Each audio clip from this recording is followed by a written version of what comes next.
कोई गंभीर सागर समान नहीं, कोई दिलकर सा दिव्य तेजस्वी नहीं, अन्नदान है कोई दान नहीं। कलदानी ने प्रतिदिन सलामन कर दौड़ पर दीन दुखियों को दान दिया। स्वरदान है अन्नदान बड़ा, कलदानी नहीं पहचान दिया। सबक पता सबक कहाँ रहना है कि बड़ी दूर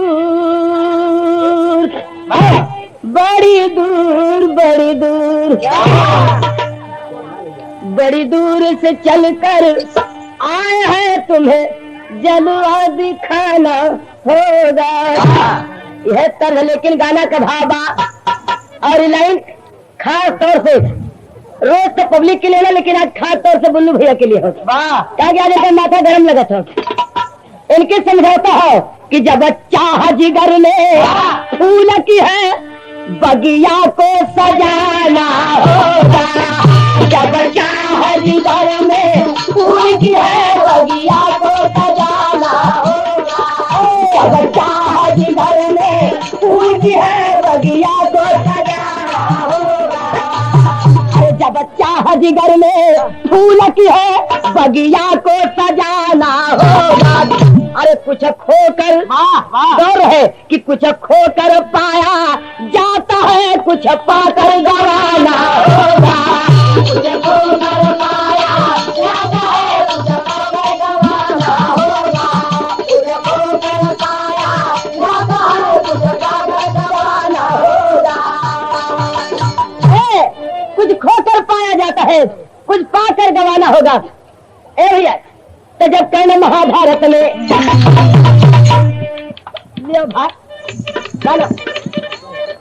मेरे भाई से भेंट होला, जब कर्ण महाभारत में मृत्यु वर्ण किया है।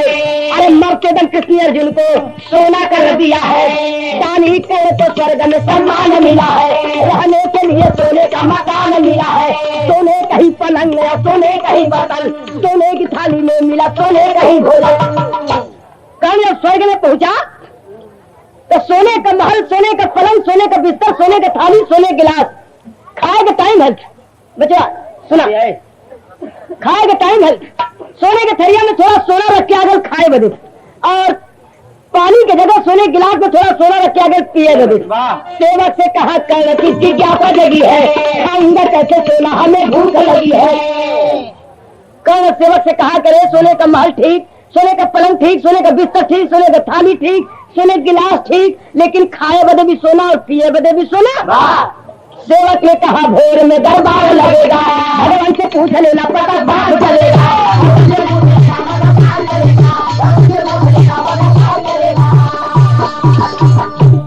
अरे भैया सेवक ने कहा कि अगर ज्यादा जानकारी करना है तो भगवान से जाके पूछ लो। कर्ण भोर में भगवान के सामने पूछा, ये कौन कसूर का सजा हमके मिलल। भगवान कहते हैं कि रे कर्ण, जीते जी 1.25 मन सोना दान किया, 1.25 मन सोना दरवाजे में दान करके तुझे ग्रहण करता था, लेकिन किसी को कुछ दिया, किसी को अन्न दिया, जल दिया, और नहीं दिया तो नहीं मिलेगा। भगवान कहते हैं लेकिन तर्ज बदल गई भैया। तर्ज है बा कि नहीं झूलनी के छैया बलम दोपहरिया बिताइला। तो औरतिया कहले तो हम जवाब दिले का कि तोरी झूलनी के नीचे गुरी कुल जीवन बिताई देबो।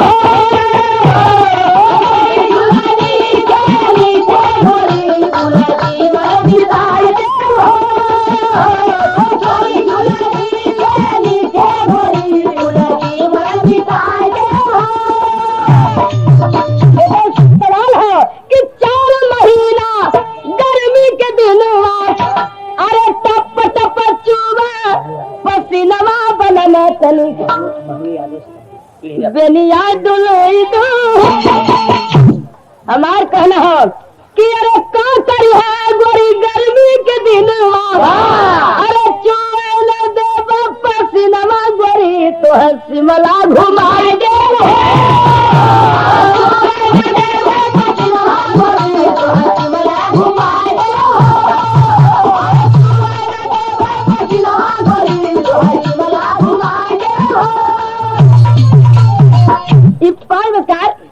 धिया ले लेन।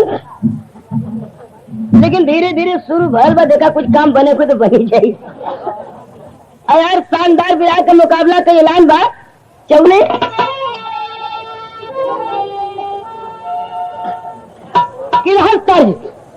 गाना का भाव बा। भगवान कहते हैं अरे बोले हाँ भागवन बचनिया या सन जवन दहलाऊ पाइला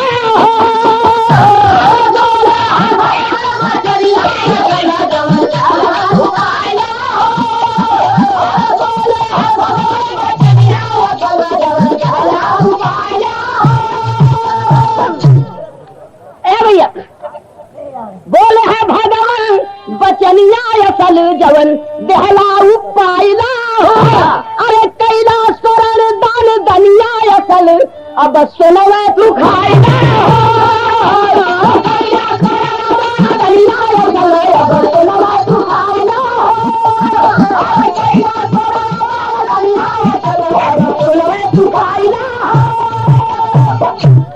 अरे जवन दहला तवन लेला सवामन सोना दान करके पानी पियत रहला।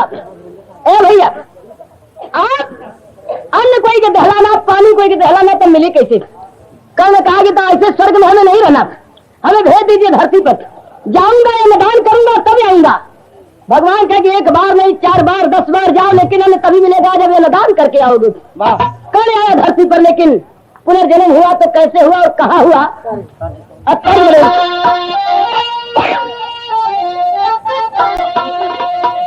बाकी पहले के जमाने में औरतें जाता पीछे तो गाय गा के पीछे तो अपने बनारस जिला कोरी गाँव है। वाह कैसे नदिया किनारे मिर्जा, अरे नदिया किनारे मिर्जा बंगला छावा वाला भैया राची राची का खीरी भैया राची राची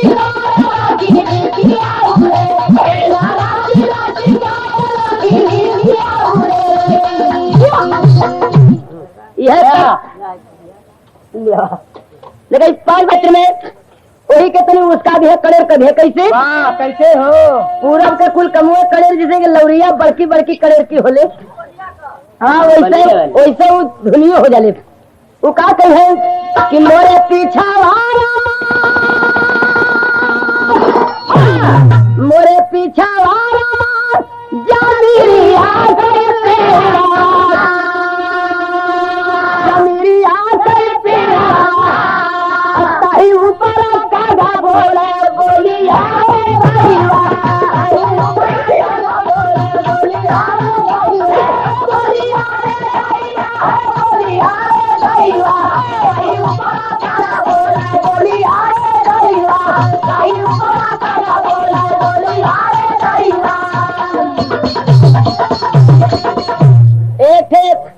दुल्हन जल तो ससुरे से पढ़ा के नैहर चले आई और दोनों बैठ के पीसत रहली।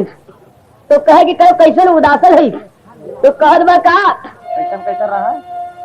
कहे कि सास मोरी आधारी सास मोरी आधारी अनादा चाका चोलाई अब बुढ़ावा के दुखल हम पलैली मोरी भौजी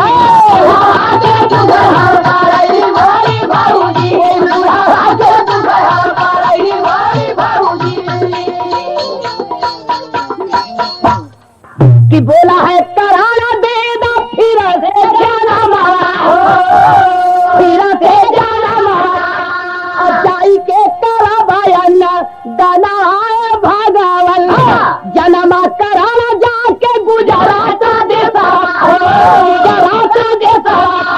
पनिया का पानी के ललाना आए भागवल। गुजरात नगरी में एक बनिया के घर जाके कल उतार लिया दोबारा। जब दोबारा पुनर्जन्म उसका होता है तो धीरे धीरे बढ़े लगना। जब सयान भैरन है धीरे धीरे नारी हो जब की सायाना भैले भैले माई बाबा के लाला माई बाबा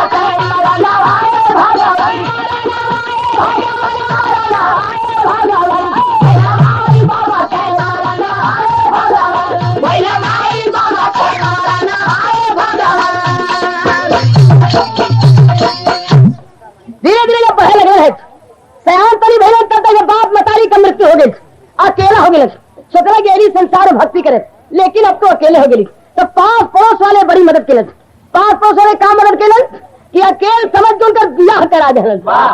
तो भैया जी के सामाजिक रीति से रहना हो, ओके ब्याह जरूरी है, लेकिन जेके भक्ति करना हो ओके कहना लो कि ब्याह नहीं है, ब्याह है सके तो ले बचाए, पाल में बेड़ी पड़ता है ढोल बजाए बजाए।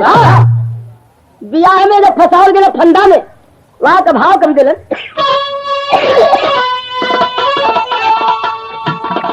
अरे चलो तो जवानिया गवाना भाई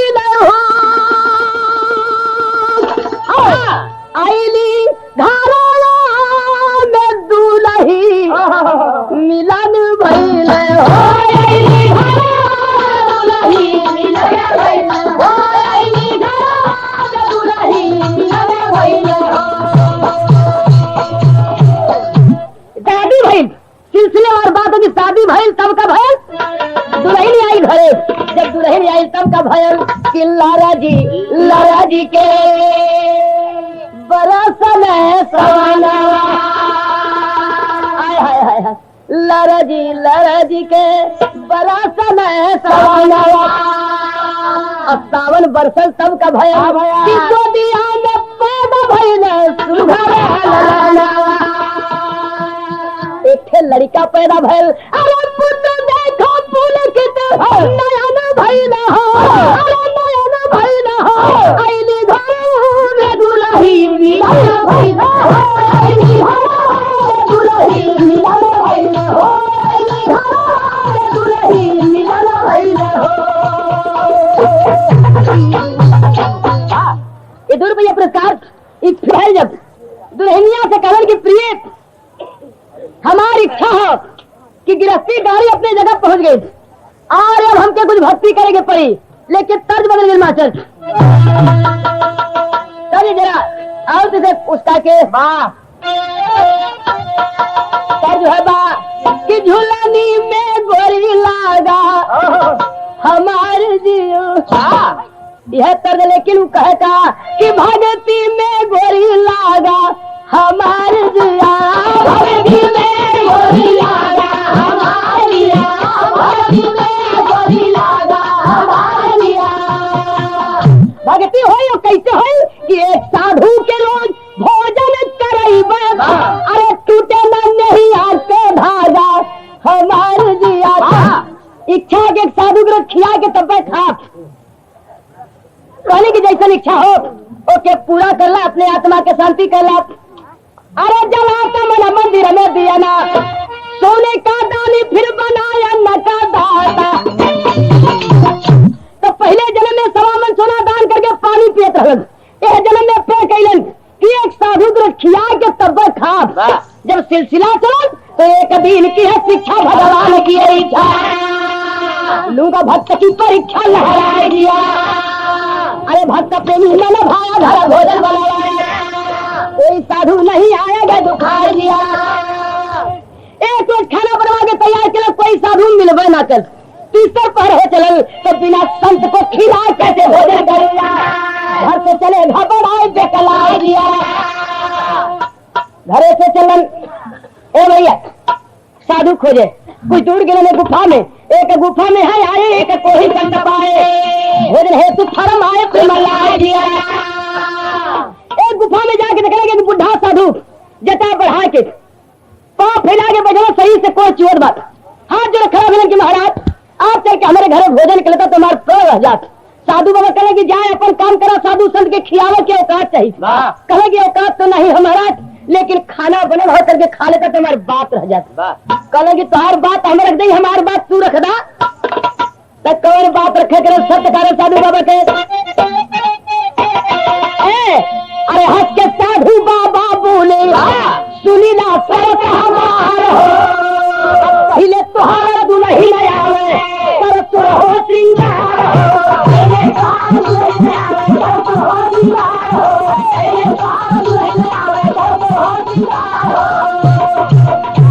साधु बाबा की जा अपने दुल्हनिया से कहता सुरहो श्रृंगार करके आवे और खांसी में रूही घर लावे, वही में हम के पैसा है और तब अपने घर ले चले है खतिया रखा का पार हो। कोई दुल्हनिया सुरहो सिंगार करके आवे, खांची में रुई भर के ले आवे, वही में हमके बैठा के ले चले, तब हम चलब। बुढ़ा आदमी है जाए लगना है तो मैं उठा के ले चले, कहे कि जरा सा मौका दा। तुरंत संत सेवक घर आए, अपनी नारी से फरमाए, जाके दुल्हनिया से करें कि प्रिय एक साधु मिलन जरूर, लेकिन उनका इच्छा कुछ और हो। का इच्छा हो कि खांची में रुई भर के ले चला, वही में बैठा कर धो के कपार पर ले, तब यही अरे पति बताओ है नारा सयानी और जाके साधु को घर लाई, खतिया रखी का पार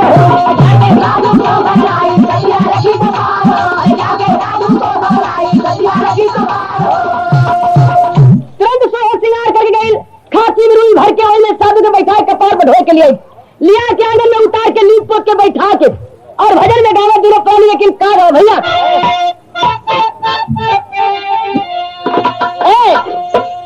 है तो भैया, अरे साधु की सेवा में सजाओ है आपका जानल मानल हो कि पर्वतों के सारे याद का बसेरा है वह तर्ज है। लेकिन ये दुर्पकार साधुओं की सेवा में जीवन को बिताना है, साधुओं की सेवा में जीवन को बिताना है, साधुओं की सेवा में जीवन को बिताना है। अरे जिंदगी का मतलब आना और जाना है, अरे जाए हो के जाए के पड़ी और आवे जाए में जो रास्ता बीचे कहो बड़ा कठिनाई से कटला, जो बचल लगता है जिंदगी कहो ओके साधु के सेवा में बिताना ही है। दोनों गावे अभी शुद्ध भोजन जब साधु तब भोले बढ़िया दाल भात रोटी तरकारी घी ना के परोस। साधु बाबा कहे कि यह दाल भात रोटी तरकारी खाए बदली हमके तब का खेबा महाराज हम खाएंगे, मेरा ये तराना है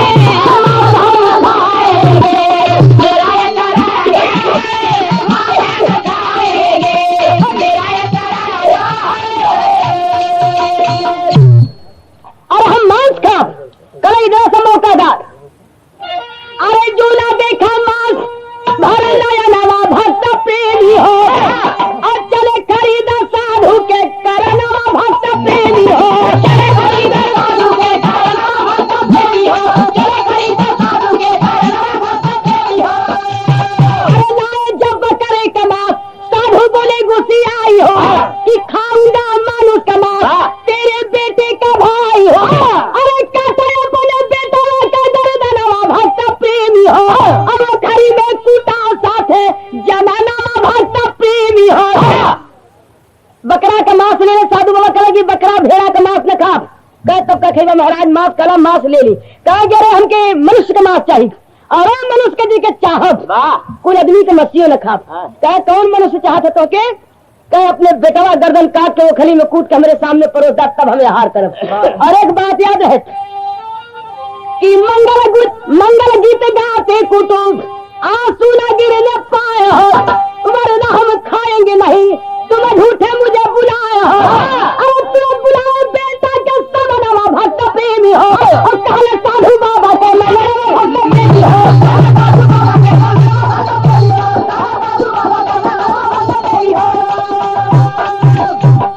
खुशी खुशी मंगल गीत गा के तब हमके परोसा।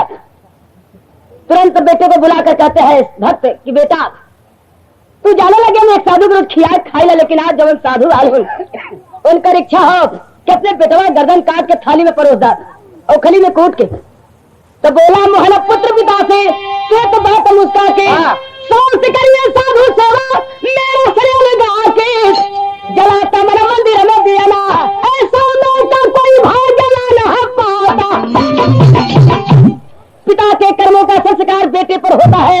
वो संस्कार बोल पड़ा कि बाबू अरे दुनिया में आके इस संसार में आके जी माया में फंस के अभागा हो जाला और सत्कर्म में लग जाए साधु सेवा में लग जाए तो भाग्यवान होला। तो आज अपने बेटवा के भाग्यवान होए दा और जल्दी हमारे गर्दन काट के साधु सेवा में लगा दा। दोनों प्राणी मौन हो गए, शांत हो गए। बाप का दिल भले कठोर हो, मतारी का दिल बड़ा नरम होला अपने बच्चा के प्रति। भाव यहाँ तो भीमपुरा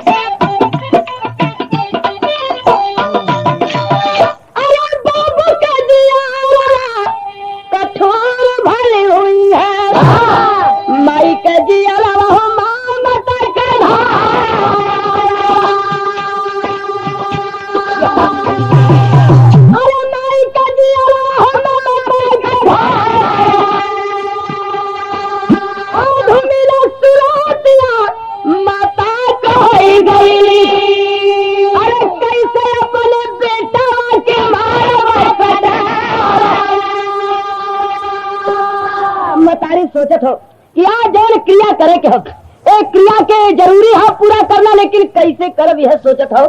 और कई पुरस्कार ये मतारी सोच रही है, अरे कैसे अपने बेटा के मारा बेटा, अरे फूला हमारा हो या के गोरिया, कैसे अपना बदिया हो तारे बहुजा,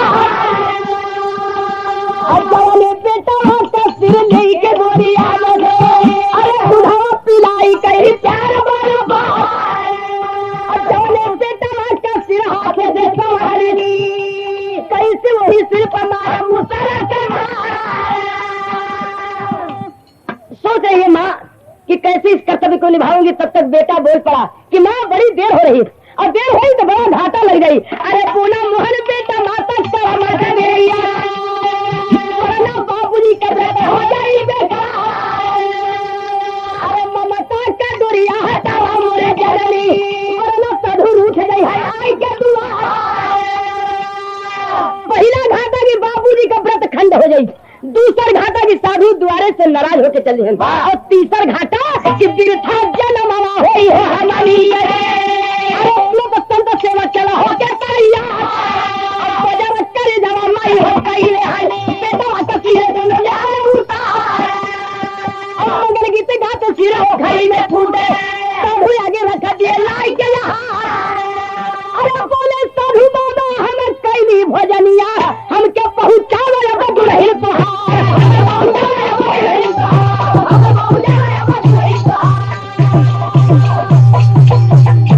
अरे भैया खुशी खुशी मंगल गीत गा के बेटवा गर्दन काट के जब थाली में परोस दिलन है, साधु बाबा कहें कि भक्त तुमने दिया और हमने लिया, लेकिन जैसे तेरी दुल्हन लाई है वैसे पहुंचा दे। भक्त कहा कि प्रिय हिम्मत करो, सुरहो सिंगार कैलस, लाश पड़ल बा शरीर कापत बा, लेकिन सुरहो सिंगार करके खाची में रुई भर के में साधु के बैठा कपार पर उठा लेते और लेके जब चल रहे आखिरी भाग, अरे साधु के कपार ऊपर धारी पगली, कैसा मास्टर अरे साधु के कपार ऊपर धारी पगली, आ कैली बजर कही रवान तारी पगली, कैली बजर कही तारी पगली, कैली बजर कही तारी पगली, तारी पगली हो तारी पगली हो तारी पगली, कैली बजर कही तारी पगली, कैली बजर कही तारी पगली।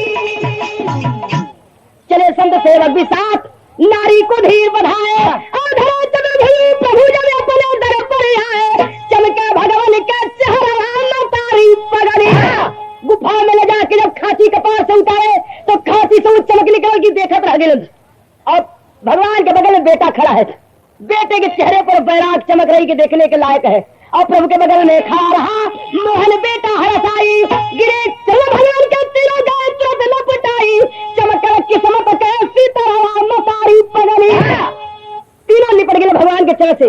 भगवान कहे कि भक्त उठो कुछ मांग लो, कहे प्रभु की बर मांगो, तब कहा संत हरसाई, अरे किसी की ऐसी प्राण परीक्षा मत लेना सुखदाई, वरना हो जाए कसुरवान तारी पगली। चाहिए का कहेंगे कुछ न चाहिए, चाहिए इतना कि कलयुग में अपने भगतन के इतनी कठोर परीक्षा मत लिया, नहीं केहू से गलती हो जाई और भक्ति नष्ट होगी। दिए मुक्ति तीनों को भगवान तुरंत स्वर्ग पठाए, कहीं सोने का जातक का वीर फिर पाए, अरे खैला स्वर्ग का यहाँ तारी पगली,